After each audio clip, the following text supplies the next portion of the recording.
ঈদের ছুটি আর কদিন, তাও আবার কোরবানির ঈদের। কোথা দিয়ে যে এলো আর গেল টেরই পাওয়া গেল না। কিন্তু ইহান, মিলি, মিতু আর রুষা খুব মজা করেছে এইবার। রুষাকে মিলি ঈদের দাওয়াত দিয়েছিল, কিন্তু সে কিভাবে যে ওর বাসা চিনে এলো সেটা মিলির অজানা। সকালেই মিলিকে নিয়ে রুষা মালিহা বেগমের কাছ থেকে অনুমতি নিয়ে বাসার পাশের পার্কে গিয়েছিল ঘুরতে। জায়গাটা কাছেই, তাই মায়ের পরিশ্রম কমাতে মিতুকেও সাথে করে নিয়ে যায় মিলি। মিতুর বয়স এখন বছর ৩, হাঁটতে পারে আর একটু একটু কথাও বলতে পারে। মিতুর হাত ধরে রুষা একটু সামনে হাঁটছে। মিলি ভাবছে রুষা কি ইহানকে দেখতে পাচ্ছে কি না। মিলি একটু পেছনে টেনে নিয়ে গেল ইহানকে, তারপর ফিসফিসিয়ে বলল, তোমায় কি রুষা দেখতে পাচ্ছে ইহান? ইহান তখন একটা আপেল খাচ্ছিল, খেতে খেতেই বলল, পাই তো, আমরা দুজন তো অনেক আগের বন্ধু। মিলি খুব অবাক হলো, তাহলে ইহান আর রুষা একে অন্যকে চেনে? মিলি আবারও প্রশ্ন করল, আচ্ছা, রুষাও কি তোমার মতো ম্যাজিক জানে? ইহান দাঁত কেলিয়ে মিলির দিকে তাকিয়ে মাথা নাড়ল। মিলির মনটাই খারাপ হয়ে গেল, কারণ ইহান, রুষা দুজনেই ম্যাজিক জানে, অথচ সে জানে না। আজ ঈদের পর প্রথম ক্লাস। মিলির কদিন ক্লাস করতে না করতেই একটা মায়া জন্মে গেছে ক্লাসের প্রতি। আজ যেহেতু অনেক দিন পর ক্লাস, তাই খুব খুশি ও তাড়াতাড়ি রওনা দেবার কথা ভাবল। কিন্তু ইহানের কোনো খোঁজ নেই, সে কোথায় যে আছে। মিলি অনেকক্ষণ যাবৎ অপেক্ষা করছে, সেই সকাল থেকে। ঘুমানোর আগেও ওর পাশেই ছিল ইহান, এমনকি ঘুমানো অবধিও ছিল, কিন্তু সকাল থেকেই সে লাপাত্তা। মিলির ক্লাস 10টায়, 9টা বাজতেই স্কুলে যাবার জন্য রেডি হতে লাগলো। হঠাৎ দরজায় কলিং বেল পোড়ায়, দৌড়ে গেল দরজা খুলতে। যদিও ইহান কখনো দরজায় বেল দিয়ে আসে না, তবুও ইহান হতে পারে ভেবেই দরজা খুলতে গেল মিলি। কিন্তু দরজা খুলে আশাহত হলো, কারণ এটা ইহান না, রুষা। মালিহা বেগম কিচেন থেকে বলল, কে রে এলো মিলি? মা, রুষা এসেছে। আচ্ছা, রুষাকে ভেতরে এনে বসতে বল, আমি তোদের খাবার দিচ্ছি। মিলি রুষাকে টেনে ভেতরে এনে সোফায় বসিয়ে ওর দিকে অধীর আগ্রহে তাকিয়ে প্রশ্ন করল, ইহানকে তুমি দেখেছ কোথাও? ও কোথায় বলতে পারো? ওর তো এখানেই থাকার কথা ছিল। আমি জানি না, আমায় তো কিছু বলেনি। মিলি মাথা নিচু করে মন খারাপ করে বসে আছে দেখে রুষা মনে মনে হাসল। একটুও পাল্টাসনি তুই, হৃদ। তারপর ওকে খুশি করতে বলল, আমার মনে হয় স্কুলে গেলেই সে ঠিক চলে আসবে, তুমি দুশ্চিন্তা করিও না। মিলিও একটা হাসি দিল ওর দিকে তাকিয়ে। দুজন মিলে কিছুক্ষণ গল্প করার পর খাবার খেয়ে স্কুলের জন্য চলে গেল।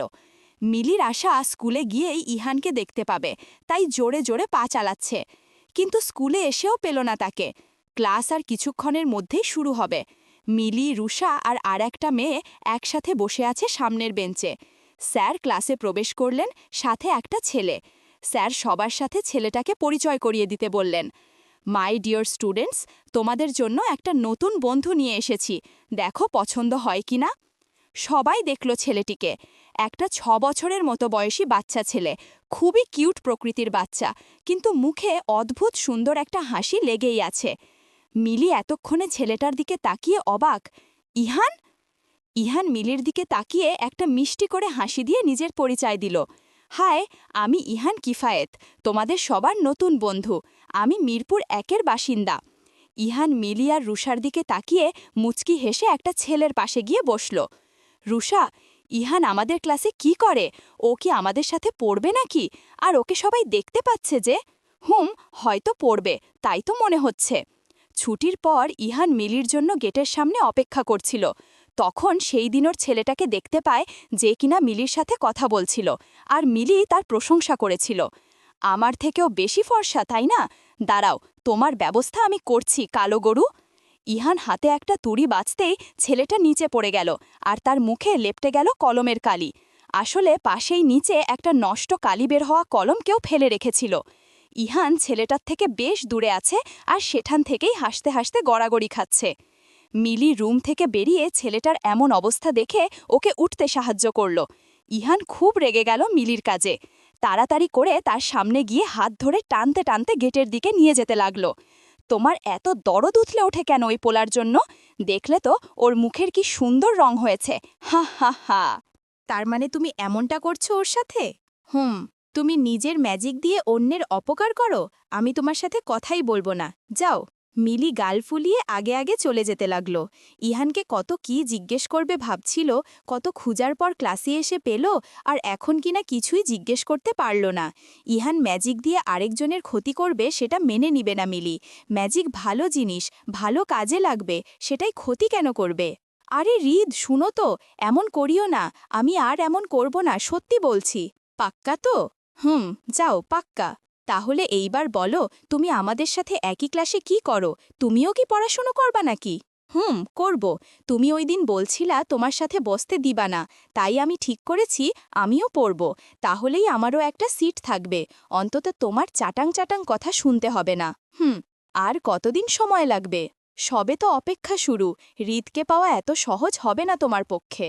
আমি আর পারছি না, আমার চোখের সামনে আছে আমার হৃদ, অথচ আমি কিচ্ছু করতে পারছি না। কেন করলেন আপনি এমনটা? অন্যায় করেছেন আপনি আমাদের সাথে। শান্ত হও ইহান, আমি জানি আমি অন্যায় করেছি, কিন্তু আমার কাছে এখন এর কোনো সমাধান নেই। তোমায় অপেক্ষা করতেই হবে। তোমার চোখের সামনেও আছে, এটাই কি অনেক নয়? ইহান নিজেকে শান্ত করল, চোখ বন্ধ করে, তারপর আস্তে করে বলল, এটাই অনেক আমার কাছে। বেয়াদবি মার্জনা করবেন। আমি আমার হৃদকে পাওয়ার জন্য অপেক্ষা করব, আশা ছাড়ব না আমি। আল্লাহ নিশ্চয়ই আমার প্রার্থনা শুনবেন। তাই যেন হয়। আপনি সেই বীজটাকে সংরক্ষিত জায়গায় রাখবেন দয়া করে। আমি ওকে আবারও হারাতে চাই না। সেসব নিয়ে তোমায় ভাবতে হবে না। তোমার মতো আমিও ওকে ফিরে চাই। আমার পাপের প্রায়শ্চিত্ত হবে এটা। ইহান আর দেরি না করে জিনরাজকে সালাম দিয়ে সেখান থেকে প্রস্থান করল। তুই গিয়েছিলি জিনরাজ্যে? কি বলল জিনরাজ? অপেক্ষা। রোজা আমায় বলল তুই নাকি হৃদের সাথে একই ক্লাসে ভর্তি হয়েছিস। রোজা ঠিকই বলেছে। ওর একার পক্ষে হৃদের উপর নজর রাখা সম্ভব হবে না, আমি না থাকলে। আর তাছাড়া আমি আমার হৃদকে চোখের সামনে হাসি খুশি দেখতে চাই। ওর ওই দিন মন খারাপ হয়েছিল, তাই আমি রোজাকে ওর খেয়াল রাখার জন্য পাঠাই। নিজেও ওকে চোখের সামনে দেখতে চাই, আশপাশে থাকতে চাই। তাই ক্লাসে ভর্তি হওয়াই উপযোগী মনে হলো। তুই আমার চেয়ে অনেক ভালো বুঝিস।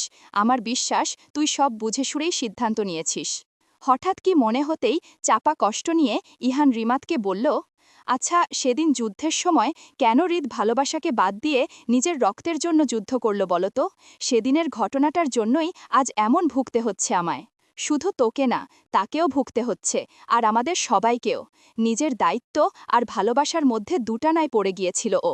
দায়িত্বকে আগে স্থান দিয়েছিল। হয়তো ওর জায়গায় তুই থাকলেও একই কাজ করতি। ইহান আর কিচ্ছু না বলে অনেক কষ্টে নিজের চোখের পানি সামলালো। না, ও আর ভাবতে পারছে না, চিন্তা করতে চায় না অভিশপ্ত সেই অতীতকে নিয়ে। এখন একটাই লক্ষ্য ওর, একটাই, হৃদ। সেটা হলো ওর হৃদ। প্রথম ৬ মাস মিলি ভাবতে পারত না কে ওর মা আর কে ওর বাবা। জারিফ সাহেব তাকে বাড়িতে রেখে কোথায় চলে গেছেন। মিলি ইহানকে ছাড়া মনোভাবে কথা বলতো না। মিলি ইহানকে জড়িয়ে ধরে অনেক কাঁদত। ইহান ওকে নিয়ে সরবার চেষ্টা করত, গায়ে হাত বুলিয়ে দিত। মিলি বলতো, ইহান, মা কি খাবে? মা কোথায় গেল? চলো হৃদ, আজ তোমায় একটা সুন্দর জায়গায় নিয়ে যাব। কোথায়? আরে চলোই না, গেলেই দেখতে পাবে, তোমার খুব পছন্দ হবে দেখিও। মা তো এখন ঘুমাতে বলল। তুমি দরজাটা বন্ধ করে চলো, আমরা গেলে তোমার মা টেরও পাবে না। মিলি এখন আলাদা রুমে ঘুমায়। একটা বিছানায় মালিহা বেগম, জারিফ সাহেব, মিলি আর মিতু, ৪ জন। খুব সমস্যা হয় বলেই মিলি আলাদা ঘুমানোর কথা বলেছে ওর মাকে।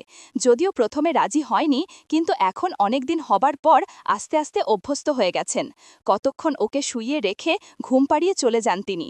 যদিও মিলি ঘুমের ভান ধরে শুয়ে থাকে, মিলি ইহানকে ছাড়া ঘুমায় না, যতক্ষণ পর্যন্ত না ইহান মাথায় হাত বুলিয়ে দিচ্ছে। তাই এখন ওরা ঘুরতে গেলে ওর মা জানতেও পারবে না ও বাসায় আছে কিনা। মিলি চুপি চুপি উঠে দরজাটা বন্ধ করে দিল। এইবার চলো। ইহান মিলির হাত ধরে ওকে চোখ বন্ধ করতে বলল। মিলি চোখ খুলে দেখল একটা গাছের ওপর বসে দোল খাচ্ছে। বাহ, এটা কি গাছ ইহান? কৃষ্ণচূড়া। ইহান গাছ থেকে এক থোকা ফুল নিয়ে মিলির হাতে দিল। মিলি ফুলগুলো হাতে নিয়ে খুব খুশি হয়ে দেখতে লাগল। পছন্দ হয়েছে?